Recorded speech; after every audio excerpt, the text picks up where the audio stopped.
Hello students, जैसे अपने पिछली क्लास में बात की थी, हम लोग आज अपने न्यूमेरिकल जो प्रॉब्लम्स हैं उनके बारे में बात करेंगे। हमने जो इलेक्ट्रिक फील्ड चैप्टर है उसको कंप्लीट कर लिया है।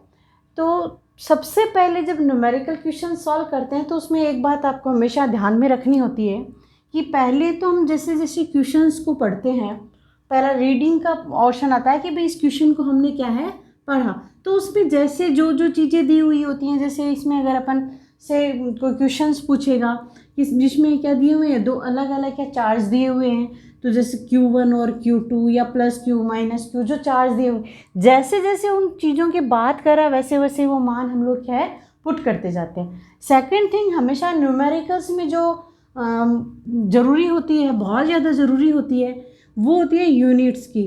कि जैसे अगर आपने को जो चार्ज है वो माइक्रो कूलम में दे रखा है, लेकिन हम लोगों को सबसे पहला काम यही करना है कि ये जो माइक्रो कूलम है उसको किस में चेंज करना है, हमें कूलम में चेंज करना है। यानी कि यूनिट है वो सब की सब क्या होनी चाहिए, सारे क्वेश्चन, सारा जो क्वेश्चन है उसका क्या होना चाहिए, सारा सेम होना चाहिए।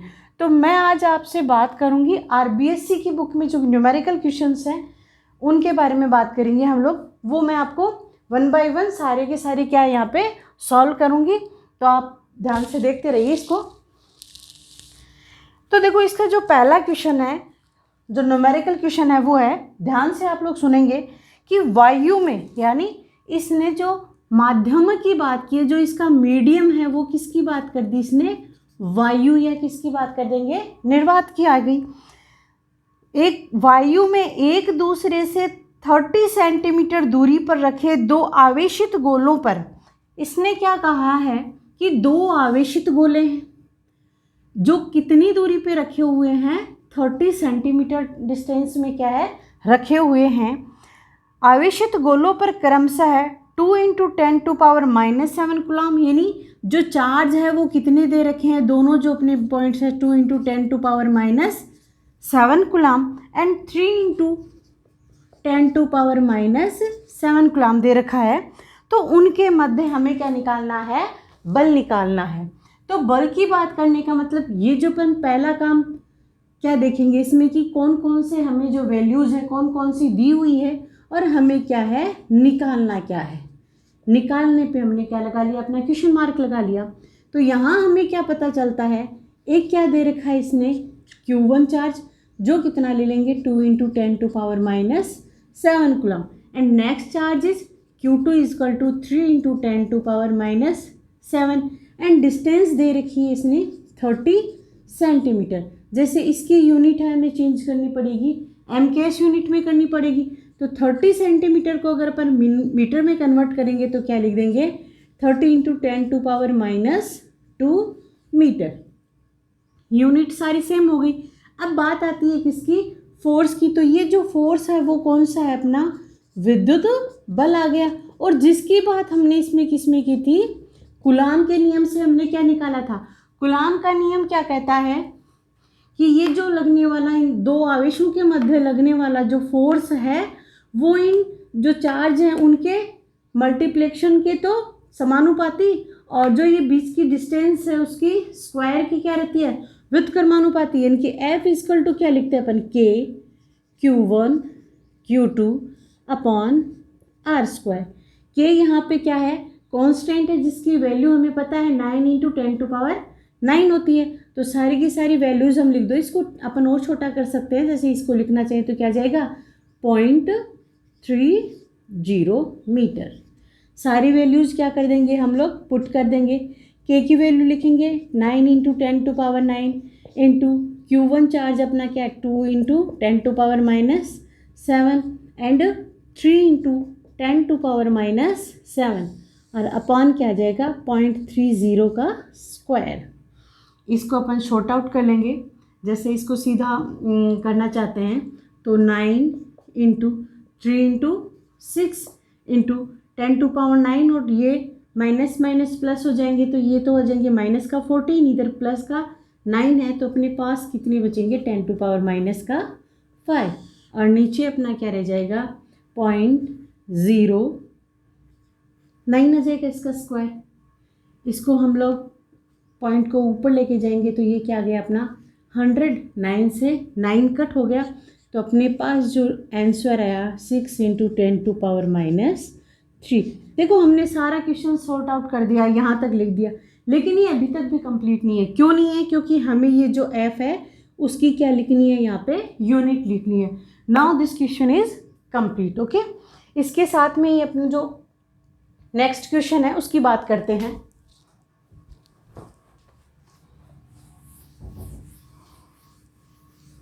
अभी जो नेक्स्ट क्वेश्चन है उसमें भी अपन लोग ऐसे ही ध्यान रखेंगे। जो नेक्स्ट क्वेश्चन आया हमारा वो है कि दो समान धातु के गोले +10 माइक्रोकूलम और -20 माइक्रोकूलम आवेश से आवेशित किए जाते हैं। यदि इनको एक दूसरे के संपर्क में लाकर अलग अलग कर पुनः उसी दूरी पर रख दिया जाए तब दोनों अवस्थाओं के बल का क्या करना है, हमें अनुपात ज्ञात करना है। तो सबसे पहले अपने को क्या है, ये क्वेश्चन समझना है।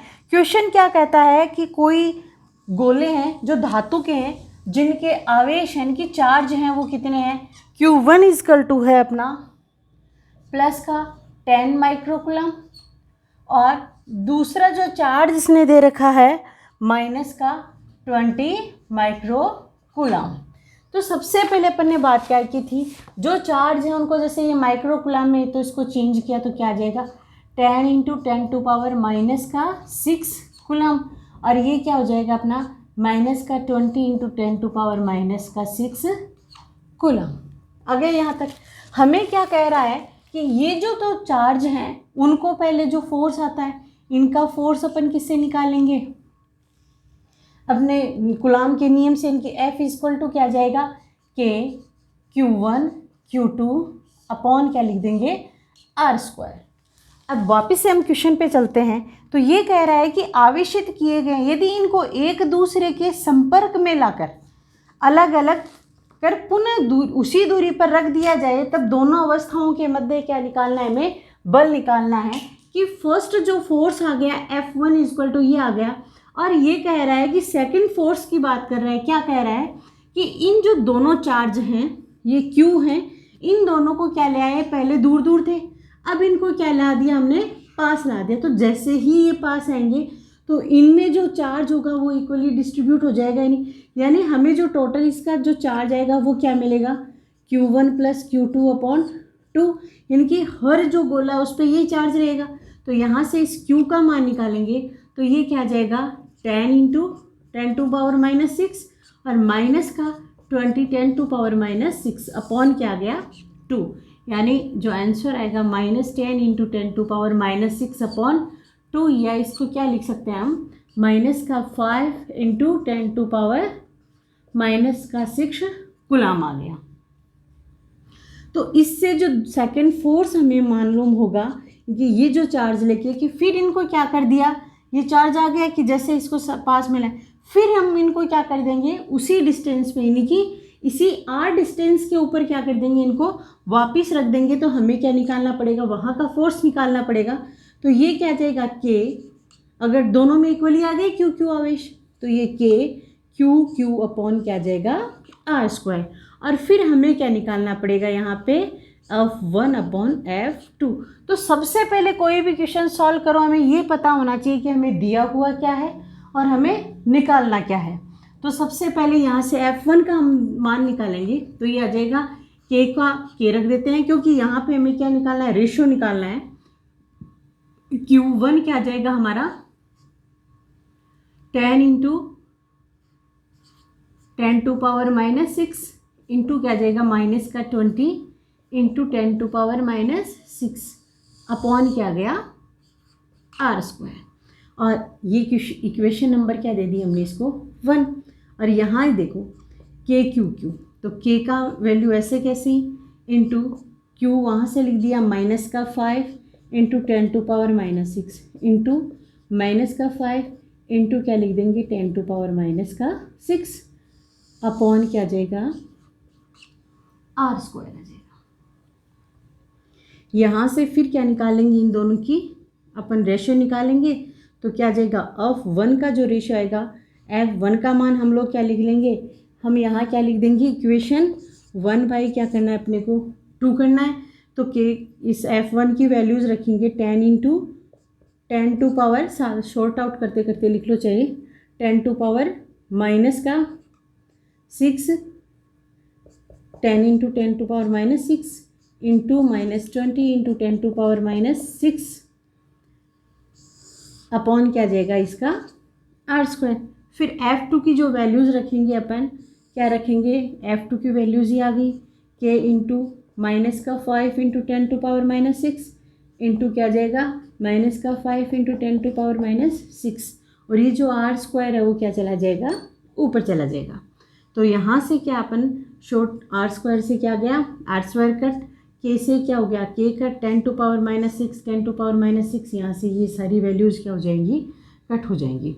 और 5 इंटू 2, और ये क्या जाएगा -4 भी किससे कट हो जाएगा, ये भी क्या जाएगा 4 आ जाएगा।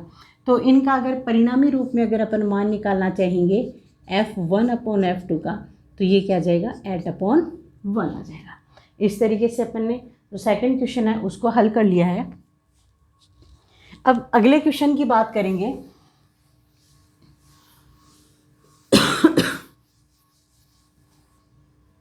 जो अगला क्वेश्चन है हमारा, अगला क्वेश्चन है भुजा ए वाले एक समबाहु त्रिभुज, यानी कि इसने बात किसकी की है, एक ट्रायंगल की बात की है। ये लीजिए ट्रायंगल बना लिया हमने। एक समबाहु त्रिभुज, समबाहु त्रिभुज कौन सा होता है, जिसकी ये जो तीनों के तीनों जो भुजाएं हैं वो क्या है, इक्वल हों। तो एक भुजा ए वाले समबाहु त्रिभुज, यानी इनकी भुजाएं क्या है, सबकी ए भुजाएं। समबाहु त्रिभुज के शीर्ष ए और बी पर समान आवेश हैं। यहाँ इसने इसको ए, इसको बी और इसको क्या नाम दे दिया है, सी, जिन पे इसने कहा है कि ये जो ए और ये जो बी पॉइंट है उन दोनों के ऊपर कितना है, चार्ज क्यू है। तो बिंदु सी पर विद्युत क्षेत्र का क्या निकालना है, हमें परिमाण निकालना है। यानी यहाँ जो ये पिन आया है, पॉइंट सी आया है अपने पास, यहाँ पर क्या निकालना है अपने को, परिणामी ई निकालना है, ये निकालना है। ये पता चल गया हमें। बात किसकी कर रहा है, ई की कर रहा है। तो सबसे पहले क्या बात करते हैं कि ये जो पॉइंट है इस चार्ज के कारण ये है, यहाँ पर जो परिणामी इसका आएगा अपन इसको क्या लिख देते हैं, मैं ई लिख दूँ, और इसके कारण इसका इस भुजा का परिणामी क्या जाएगा, इधर क्या जाएगी, ई बी लिख देते हैं, नहीं लिख देते। अब दोनों में इनमें क्या दे रखा है, चार्ज अपना क्या दे रखा है, क्यों दे रखा है, और हमें क्या निकालना है, ये इसका क्या हो जाएगा, परिणामी आ जाएगा या नहीं आ जाएगा। समबाहु त्रिभुज है, इसका मतलब जो इसके जो तीनों एंगल्स हैं वो क्या हो गए, 60 डिग्रीज के आ गए। तो हमें बात किसकी करनी है, इसकी ई निकालना है। तो परिणामी ई का हमें क्या पता है, सूत्र होता है क्या, ये ई ए और ई बी लिए हमने, तो ये क्या आ जाएंगे, ई ए स्क्वायर प्लस क्या आ जाएगा, ई बी स्क्वायर प्लस क्या आ जाएगा 2 ई ए ई बी और क्या आ जाएगा कॉस ऑफ थीटा आता है। थीटा यहाँ पे क्या है 60 डिग्री है। तो यहाँ बात हमें किसकी करनी है, ई ए की और ई बी की, यानी कि ई ए और ई बी निकालते ही हमारे पास क्या जाता है, जो परिणामी ई है वो हमें मिल जाता है। तो यहाँ से ई जो विद्युत क्षेत्र की तीव्रता होता है उसका सूत्र क्या होता है, के क्यू अपॉन आर स्क्वायर। तो यहाँ जो डिस्टेंस है वो क्या है, ए है, तो ये क्या आ जाएगा, चार्ज अपना क्या है क्यू, तो के क्यू अपॉन क्या आ गया, आर स्क्वायर की जगह क्या ले लेंगे, ए स्क्वायर ले लेंगे। और इसी तरीके से अपना जो ई बी पॉइंट है वो भी क्या जाएगा, के क्यू अपॉन क्या जाएगा, ए स्क्वायर आ जाएगा। यानी कि यहाँ ई ए और ई बी दोनों के मान क्या हैं, इक्वल हैं। और थीटा का मान कितना आ रहा है यहाँ पे 60 डिग्री है। जो थीटा 60 डिग्री होने का मतलब हमारे पास जो वैल्यू है कॉस ऑफ 60 डिग्री की कितनी आती है, 1/2। तो अपन मान यहाँ ये जो सारे मान हैं इनमें क्या कर देंगे, पुट कर देंगे, तो हमारे पास किसकी वैल्यू आ जाएगी, परिणामी ई की वैल्यू आ जाएगी। तो ई ए अंडर रूट का निशान लगाया वापस से, तो ये क्या आ जाएगा, के स्क्वायर क्यू स्क्वायर। और अगर आप वैसे भी शॉर्ट आउट करना चाहते हैं इसकी, तो एक छोटा और मेथड भी आ सकता है, जैसे इसी के साथ में कितनी वैल्यूज़ आपको नहीं पुट करनी पड़े। जैसे ये ई ए स्क्वायर हो गया, यहाँ से हमारे पास क्या आ रहा है, ई ए इक्वल टू क्या आ गया, ई बी आ गया है। तो ये लिख सकते हैं अपन यहाँ पे कि ई ए स्क्वायर प्लस ई ए स्क्वायर प्लस क्या जाएगा 2a इंटू इसकी वैल्यू भी 2a लिख देते हैं, और ये क्या आ रहा है अपने पास 1/2 आ रहा है। तो यहाँ से क्या सॉर्ट आउट हो जाएगा अपना, 2 से 2 गया ई ए स्क्वायर और ये भी ई ए स्क्वायर अपने पास आया है, मतलब यहाँ अंदर क्या आ गए 3a स्क्वायर आ गया। तो √3 तो रह गया ये, और ई ए क्या आ गया अपना बाहर आ गया। तो यहाँ से ई ए की वैल्यू या ई बी की वैल्यू एक ही बात है, या तो √3 ई बी भी आ सकता है। तो ये आंसर क्या आ जाएगा, इसका परिणामी जो आएगा √3 KQ अपॉन ए स्क्वायर आ गया। ये इसका जो क्वेश्चन अगला अपना इसका आंसर आ जाएगा। इसी तरीके से जो अपना अगला क्वेश्चन है उस पर अपन चलते हैं। जो अगला क्वेश्चन है वो है हमारा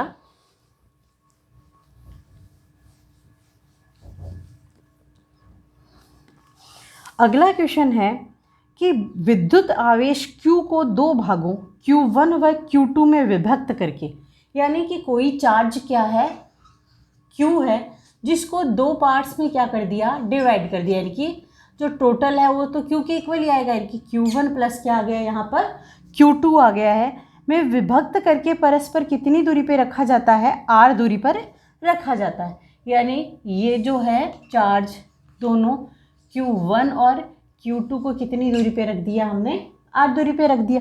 अगर किसी भी क्वेश्चंस का अगर डायग्राम बना सकते हैं तो सबसे पहले कोशिश यही करो कि उसको डायग्राम में अपन शॉर्ट आउट करें, क्योंकि डायग्राम से हमारे क्या ज़्यादा ये रहता है कि हमें उस चीज़ों का पता चल जाता है कि क्या दी हुई है, और हमारे पास सूत्र तुरंत पता कि भी इसमें ये वाला सूत्र लगेगा, इसका पता लग जाता है। विभक्त करके परस्पर r दूरी पर रखा गया है, ठीक है। दोनों के मध्य प्रतिकर्षण का बल अधिकतम होने की शर्त क्या होगी। हमें क्या निकालना है कि यहाँ पर इन दोनों पॉइंट्स हैं, यहाँ पे प्रतिकर्षण कब होगा, यानी कि प्रतिकर्षण का मतलब क्या हो गया, प्रतिकर्षण तो तभी होगा जब ये दोनों के दोनों क्या हो सेम, जो इनका रहे कि जैसे अगर दोनों पॉजिटिव हो या दोनों क्या हो नेगेटिव, उसी सिचुएशन में ये क्या रहेंगे, दोनों के दोनों एक दूसरे से प्रतिकर्षित होंगे। तो बात इसने क्या कर दी, हमारे ये जो डायग्राम है कूलाम के नियम की ओर इशारा करता है। तो यहाँ से देखते हैं, पहले सबसे बात क्या करेंगे, F की बात करते हैं। तो F क्या हो जाएगा यहाँ पे K Q1 Q2 अपॉन क्या जाता है r स्क्वायर। और ये जो बल लगेगा प्रतिकर्षण बल, तो यहाँ जो न्यूनतम बल होगा तो उसकी ये आएगी कि या तो हमें क्या निकालने यहाँ पर dF अपॉन dQ1 का मान क्या आ जाएगा, यहाँ पर 0 आ जाएगा। तो इसके लिए हमें क्या करना पड़ेगा, जैसे ये वाली वैल्यू है इसका नंबर क्या दे दिया हमने 1 दे दिया, इसको क्या दे दिया हमने 2 नंबर इक्वेशंस दे दी। तो हमें क्या निकालना पड़ेगा कि ये जो फोर्स है हमारा DF है उसका क्या करेंगे, Q1 के सापेक्ष क्या करेंगे, अवकलन करेंगे, तब हमारे पास और शून्य के इक्वल करके क्या निकालेंगे, वैल्यूज निकाल लेंगे। Q1 और Q2 की जो वैल्यूज आएंगी वो ही इनका क्या रहेगा मान, इनकी यहाँ पे उस बल का ही मान निकालना है। तो चलो मान निकालते हैं Q1 और Q2 का। तो यहाँ से क्या आ जाएगा, देखो हम लोग ये लिख सकते हैं कि Q2 इक्वल टू क्या गया, Q माइनस क्या गया अपना Q1 आ गया। तो यहाँ जैसे ही वैल्यूज़ पुट की कि D अपॉन, मैं डायरेक्ट लिख देती हूँ, D अपॉन क्या निकालना है dQ1। तो यहाँ से वैल्यूज़ पुट करो Q2 की, तो ये क्या आ गया K Q1 Q minus Q1 upon क्या आ गया r स्क्वायर। और यहाँ पर इसकी F की वैल्यू जैसे ही रखेंगे तो ये क्या आ गया K Q1 Q 1 upon r square क्या ले लेते हैं हम, बाहर ले लेते हैं। इन सब के लिए ये सारे की सारी जो वैल्यूज़ होंगी वो क्या होंगी, कांस्टेंट वैल्यूज़ ही आएंगी। और माइनस क्या आ जाता है अपना K Q1 square equals to क्या करना है अपने को 0। अब देखो 1 अपॉन r स्क्वायर तो क्या आ गया अपने पास, बाहर आ गया। तो यहाँ से K और Q है वो भी क्या आ जाएगा, बाहर आ जाएगा। और Q1 का जब हम लोग अवकलन करेंगे तो dQ1 यानी कि Q1 का अवकलन क्या आ गया 1, यानी कि ये जो वैल्यूज़ हमारे पास आई है KQ अपॉन r स्क्वायर आ गई। और माइनस क्या आ जाता है, यहाँ से फिर करते हैं 1 अपॉन r स्क्वायर अपना बाहर है, K क्या है कांस्टेंट वैल्यू और Q1 का जब हम आउटलाइन करेंगे तो ये क्या जाता है Q1 स्क्वायर का होता है 2Q1 इक्वल टू क्या आ गया अपना 0 आ गया। अब हमारे पास किसकी बात करेंगे, इस Q1 का हमें क्या निकालनी है, वैल्यू निकालनी है। तो 1/r², दूसरी साइड में जैसे ही गया ये क्या हो गया, कॉमन लेके उधर भेजेंगे तो ये क्या हो गया 0 आ जाएगा। 1/r² और k को क्या ले लिया हमने यहाँ पर कॉमन ले लिया। तो यहाँ से हमारे पास क्या वैल्यू आ गई Q minus 2Q1 equals to क्या आ गया 0। तो यहाँ से हमारे पास क्या आ गया, ये इधर पक्षांतरण करेंगे Q minus 2Q1 equal to 0, या Q इक्वल टू क्या आ गया अपने पास 2Q1, या Q1 की जो वैल्यू हमारे पास क्या आ गई Q/2 आ गई। तो ये हम लोग इक्वेशन नंबर क्या दे दी इसको 3, और जो इक्वेशन नंबर कौन सी है हमारी 1 है, इसमें पुट करते हैं किसकी वैल्यू आ जाएगी हमारे पास Q2 की। तो Q2 की वैल्यू क्या आ जाएगी Q माइनस Q/2, यानी ये आंसर क्या आ जाएगा यहाँ पर भी Q/2। यानी ये जो दोनों आवेश हैं वो क्या होने चाहिए, इक्वल होने चाहिए। Q/2 आते हैं तब हमारे पास क्या आ जाएगा, इनकी जो दोनों आवेश हैं Q1 इक्वल टू क्या आनी चाहिए Q2 इक्वल टू क्या आनी चाहिए, जो टोटल आवेश है उसका हाफ, तब इनका जो प्रतिकर्षण है वो क्या रहेगा मैक्सिमम रहेगा। अब अपन अगले जो क्वेश्चन की बात करेंगे। अगला क्वेश्चन कह रहा है कि ए भुजा वाले समबाहु त्रिभुज, इसने फिर किसकी बात की है, किसी एक ट्रायंगल की बात की है जिसकी जो भुजाएं हैं वो क्या हैं सब की सब इक्वल है। तो सबसे पहले अपन बात किसकी करेंगे, एक ट्रायंगल की करेंगे। ट्रायंगल कह रहा है कि इनकी जो भुजाएं हैं वो सारी की सारी क्या है सेम है। तो जैसे क्वेश्चंस का बोल रही हूँ वैसे वैसे अपन बात इसकी करते जाएंगे। इन ट्रायंगल्स को नाम दे देते हैं क्या ABC। ABC के शीर्षों पर 3 आवेशों +2Q -Q एंड -Q को क्रमशः A B व C पर रख देते हैं। तो ये क्या कह रहा है, यहाँ पर इसका चार्ज क्या आ जाएगा प्लस का 2Q, और -B पे है ये -Q, और C पे क्या है -Q चार्ज है, को क्रमशः A B व C पर रख देते हैं। इस निकाय का हमें क्या निकालना है, द्विध्रुव आघूर्ण क्या है निकालना है। द्विध्रुव आघूर्ण का मतलब क्या आ गया, हमें बात किसकी करनी है, कौन से बिंदु पे बात कर रहा है, जो बिंदु C है इस पर क्या निकालना है अपने को द्विध्रुव आघूर्ण। द्विध्रुव आघूर्ण का मतलब आप समझ रहे होंगे P इक्वल टू क्या था, ध्यान हो तो अपनी क्या करी थी आवेश इनटू क्या किया था अपन ने प्रभावकारी लंबाई की बात की थी। तो यहाँ पर भी जैसे हमने पिछला क्वेश्चन शॉर्ट आउट किया है कि अपना वहाँ पर अपन ने बात किसकी की थी विद्युत क्षेत्र की, और यहाँ पर हमें बात किसकी करनी है द्विध्रुव आघूर्ण क्या निकालना है अपने को ज्ञात करना है। तो ध्यान दो यहाँ पर जो आवेश है वो क्या है Q आवेश है, तो P इक्वल टू क्या हो गया अपना QA आ जाएगा या नहीं आ जाएगा। P इक्वल टू क्या आ गया, जैसे इस अपन C की बात करते हैं वही परिणामी लेना है, इसके लिए क्या आ जाएगा ये PB, इसके लिए क्या आ जाएगा PA, और यहाँ पर जो PA और PB हैं उनके लिए किसकी बात करेंगे, दूरी है इसमें डिस्टेंस A, और ये क्या आ जाएगा QA, और PB भी क्या आ जाएगा अपना QA आ जाएगा। और हमें निकालना क्या है परिणामी क्या निकालना है P निकालना है। तो यहाँ से और थीटा इक्वल टू क्या आ जाएगा ये 60 डिग्री, तो यहाँ से थीटा क्या आ रहा है अपना 60 डिग्री, तो कॉस थीटा इक्वल टू क्या आ जाएगा वही 1/2 आ जाएगा। तो P जो परिणामी है वो क्या आ जाएगा हमारे पास PA² plus PB² plus 2PA and PB cos of क्या आ गया अपने पास थीटा आ गया। तो यहाँ P इक्वल टू क्या आ जाता है, अब दोनों वैल्यूज सारी पुट है, सेम जो क्वेश्चन आ गया वो का वही रहेगा यहाँ पर भी, जैसे PA² plus PA² plus 2PA² और cos थीटा की वैल्यू क्या आ जाएगी 1/2। तो यहाँ से P इक्वल टू अपने पास क्या आ जाएगा वही √3 इंटू PA आ जाएगा, और PA का मान क्या आ जाएगा √3 इंटू क्या आ जाएगा अपना QA। तो इस जो ट्रायंगल है उसके लिए भी अपने पास जो वैल्यू है किसकी द्विध्रुव आघूर्ण आ जाएगा, जो परिणामी वो क्या आ जाएगा, √3 इंटू क्यू इंटू ए आ जाएगा। इसके साथ ही अपन अगले क्वेश्चन पे चलते हैं।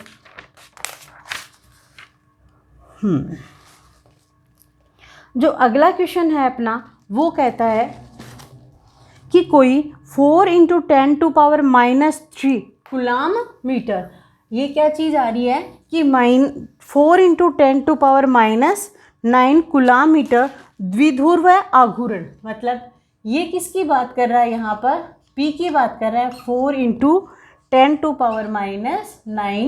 कूलम मीटर इसने क्या दे दिया, द्विध्रुव आघूर्ण दे दिया है। कोई विद्युत द्विध्रुव आघूर्ण 5 इंटू 10⁴ न्यूटन पर कूलम परिमाण के एक विद्युत क्षेत्र की दिशा से, यानी E की बात कर रहा है। E इक्वल टू इसने क्या दे रखा है, 5 इंटू 10⁴ न्यूटन पर कूलम परिमाण के एक समान विद्युत क्षेत्र की दिशा से 30 डिग्री पर संरेखित है, यानी एंगल क्या दे दिया इसने, 30 डिग्री दे दिया है। तो द्विध्रुव पर कार्यरत बल आघूर्ण के परिमाण का क्या करना है, अपने को परिकलन करना है। किसकी बात कर रहा है, बल आघूर्ण का। देखो P दे दिया, E दे दिया और क्या दे दिया हमारे पास, थीटा दे दिया। तो बल आघूर्ण का क्या सूत्र होता है, टो इक्वल टू हमने निकाला था क्या, P क्रॉस E, या क्या निकाला था हमने, P क्रॉस E, या इसको क्या कह सकते हैं, टो इक्वल टू क्या गया था अपने पास, PE साइन थीटा। तो यहाँ से P की वैल्यू क्या आ जाएगी, 4 into 10⁻⁹ into 5 into 10⁴ into sine theta, की साइन क्या आ गया अपना 30 डिग्री। साइन 30 डिग्री का मान होता है 1/2। इनको शॉर्ट आउट करेंगे तो क्या 20 इंटू 10⁻ क्या आ जाएगी अपनी माइनस की 5 इंटू क्या आ गया 1/2, और ये आ गई क्या, टो इक्वल टू क्या आ जाएगा हमारे पास 10 इंटू 10⁻⁻5, या इसको क्या लिख सकते हैं 10⁻⁻4। लेकिन यही बात है अपनी, ये क्वेश्चन क्या है अभी तक भी क्या नहीं हुआ, कंप्लीट नहीं हुआ है। कई बार हम लोग क्या होता है कि जैसे ये टॉर्क क्यू है, टॉर्क क्यू का अगर आप ये सोचते हो कि भूल गए हैं कि क्या आएगा, अगर आपको ये क्या इक्वेशन ध्यान में है, इक्वेशन ध्यान में है तो यहाँ से भी अपन निकाल सकते हैं। जैसे P और E के क्या करेंगे, ये जो मल्टीप्लाई हो रहे हैं तो इनके क्या कर दो, अपने साइड में क्या कर दो, जैसे कूलम मीटर हो गया और ये क्या आ रहा है न्यूटन पर कूलम, तो कूलम से क्या हो गया कूलम कैंसिल, और टॉर्क क्यू का क्या अपने पास फॉर्म क्या आ जाएगा मात्रक न्यूटन मीटर। तो इस तरीके से अपन इस टॉर्क क्यू या जो भी कोई भी अपने पास क्वेश्चन निकालना हो उसकी अगर यूनिट अपने को ध्यान में नहीं आ रही है तो इस तरीके से आप क्रॉस चेक भी कर लीजिए। लर्न है तो कोई बात नहीं, लेकिन क्रॉस चेक जरूर कीजिएगा। तो इस तरीके से अपने पास ये कुछ क्वेश्चंस हैं अपने पूरे होते हैं। इसके साथ में मैं आपको एक क्वेश्चंस और बता देती हूँ। अगला क्वेश्चन है अपना किसका, कि दो बिंदु आवेश, इसमें क्या दे रखे हैं, दो चार्ज दे दिए अपने को, इधर शॉर्ट आउट हो जाएगा अपना क्वेश्चन। दो चार्ज दे रखे हैं +10 कूलम एंड -10 कूलम के दो आवेश दे रखे हैं। क्या दे रखा है, -10 कूलम एंड +10 कूलम जो चार्ज दे रखे हैं परस्पर कितनी दूरी पे हैं, 2 सेंटीमीटर दूरी पे हैं। इनकी अक्षीय रेखा व निरक्ष रेखा पर द्विध्रुव के केंद्र से 60 सेंटीमीटर की दूरी पर स्थित किसी बिंदु पर विद्युत क्षेत्र की क्या करनी है, हमें गणना करनी है। ये नहीं कि हमें बात किसकी करनी है, इसने क्या कहा है कि ये इनके पॉइंट से 60 सेंटीमीटर दूरी पर है, कि निरक्ष और आरक्ष की बात कर रहे हैं। तो आर इक्वल टू क्या दे दिया इसने, 60 सेंटीमीटर दे दिया। ये हमारी क्या आ गई, 2a आ गई, इनकी प्रभावकारी लंबाई आ गई। और बात किसकी कर रहा है, निरक्ष पर, और अक्ष के ऊपर किसकी बात करेगा, हमें क्या निकालना है, विद्युत क्षेत्र की क्या निकालनी है, तीव्रता निकालनी है। तो देखो r इक्वल टू 60 सेंटीमीटर दे रखा है, इसका मतलब ये कितना आ जाएगा 60 इंटू 10⁻⁻2 मीटर में आ जाएगा ये। और यहाँ जो प्रभावकारी लंबाई है, या इसको क्या दे दो अपने पास, डी ले लें, जो कितनी है 2 सेंटीमीटर है। तो इसको क्या ले लेंगे हम, 2 इंटू 10⁻⁻² मीटर आ गया। जो चार्ज है वो क्या है, क्यू जो चार्ज है अपना, क्यू इक्वल टू क्या दे दिया इसने, 10 कूलम दे दिया। हमें बात किसकी कर रहा है, ये अक्ष और निरक्ष के क्या निकालना है, विद्युत क्षेत्र की तीव्रता निकालनी है। तो जो हमने अक्ष के ऊपर इसकी निकाली थी उसका क्या सूत्र आया था, 2kp/r²। और ई निरक्ष के ऊपर अपने पास जो क्वेश्चन आया, सूत्र आया था वो था kp/r²। तो देखो इन दोनों से अगर पास x की निकाल लेते हैं तो अपने पास निरक्ष की अपने आप आ जाएगी। x की क्या हो जाती है, ex/ क्या आ गया, 2 आ गया।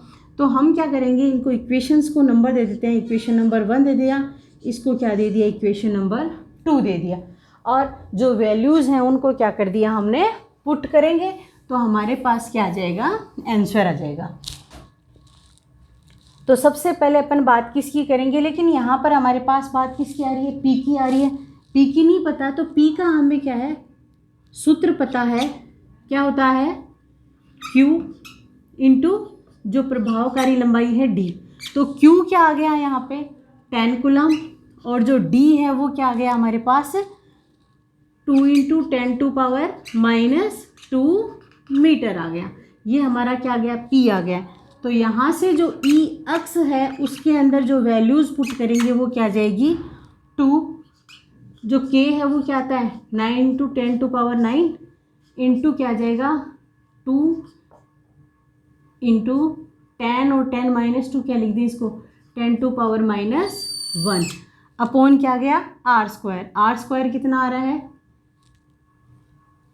ये रहा r² अपना क्या है 60 इंटू 10⁻⁻² का होल स्क्वायर। वैल्यूज़ पुट करो, शॉर्ट आउट करेंगे तो 4 इंटू 9 इंटू 10⁻⁻ क्या आ गई 8 अपॉन क्या आ गया 60 इंटू 10⁻⁻⁴। और ये आंसर कितने आ जाएंगे अपने पास, ये तो 330 एंड ये तो 10 हो जाएगा, ये 3, फिर इससे पुट करेंगे 320 आ गया। तो अपने पास जो वैल्यूज आई यहाँ पे 10 और ये -2 बच गया, यहाँ तो क्या गया 10⁸ और ये नीचे क्या रह जाएंगे अपने 2 इंटू 10⁻⁻² -2 ऊपर जाएगा तो इसको क्या लिख सकते हैं, ये 1/2 इंटू 10⁻⁻+ का क्या आ जाएगा 10 आ जाएगा। और इसी तरीके से अगर निरक्ष की अपन बात करते हैं तो निरक्ष पे क्या जाएगा, इसका क्या कर देंगे ई अक्ष/2 बराबर क्या जाएगा